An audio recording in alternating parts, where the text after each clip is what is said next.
Hi, this is Rob from Higher Powered Performance. I want to do a little video on HHO the way that I see it. First of all, I want to start off by I don't know, I can't say 100% that it'll work for every car across the board in every application.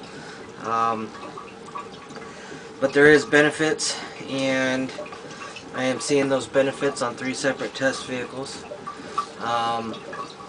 A lot more research needs to be gone into this. You know, the NASA test was a methanol water reformer. It uses a catalytic process. You know, anywhere, I'm pulling numbers off my head, but 600 to 800 degrees. Maybe it was more.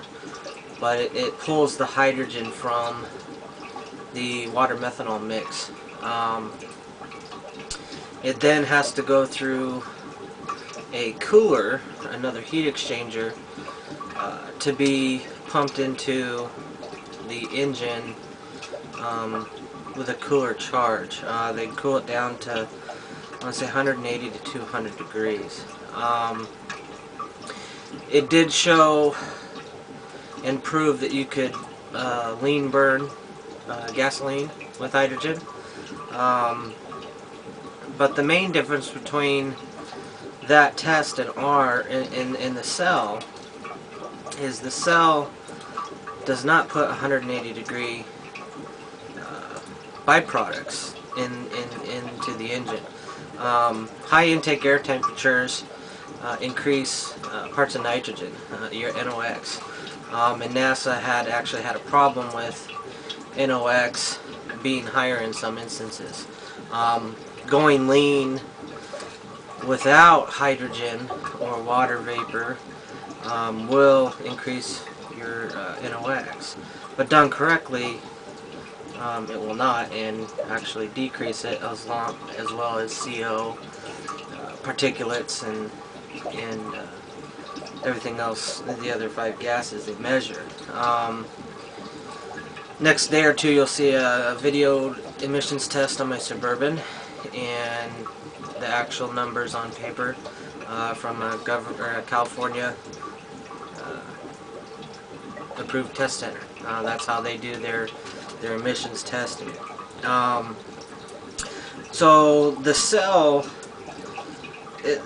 you know, you can relate the NASA experiment with this with H2.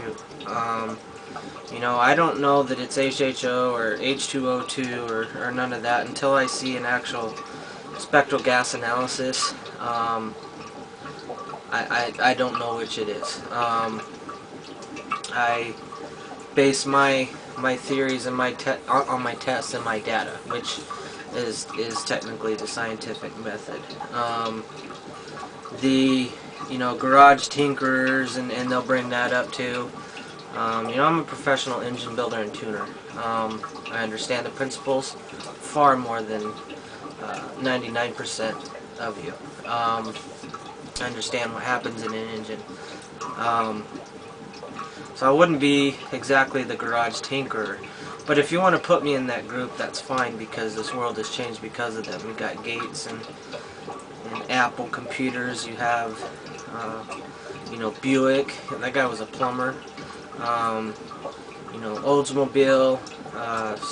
Some guys overseas. These are all garage tinkerers that started with the automobile, and none of you would have cars without them. So you guys need to get off that boat, because you're wrong. And dodging questions. The way that I see HHO works, and I think there's a huge misconception in the industry, and probably 90% of the people out there are scamming, and they really don't know what's going on. Sometimes people get gains, sometimes they don't, and they just pass off this 50%. Well, I think that's a little high. But we're not replacing any fuel the way that I see it. We are making the fuel that we have more efficient. See, the engine takes a liquid fuel gasoline, diesel, whatever the case may be, and detonates it to make mechanical power, kinetic energy, if you will. Turn the crankshaft, go through the drivetrain, and move the car forward. The problem with an internal combustion engine, especially gasoline, is on the best day, their thermal efficiency rating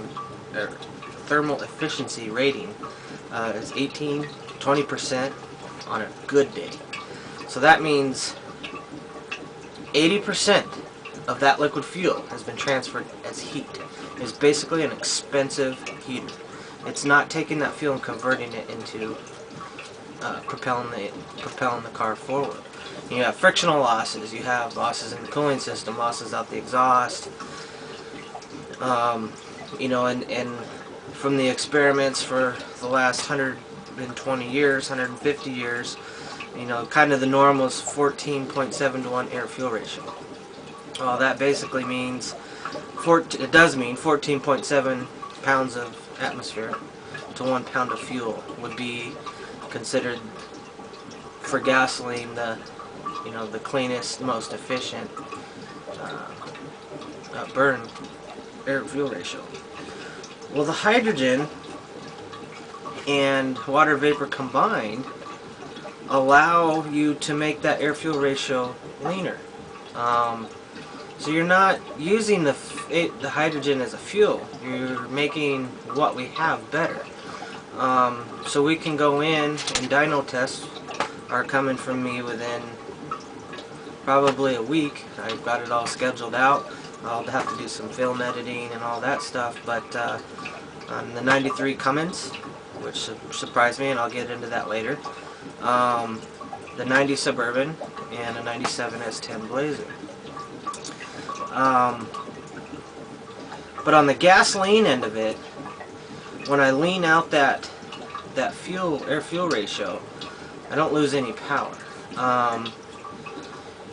In fact, in some of the RPM range, it gains a small amount. Nothing to really to bring up at this point, but you don't lose power. Now, if you lean out the fuel ratio without the hydrogen, and this is dyno proven also, you will lose power, as upwards 10, 20, 30%.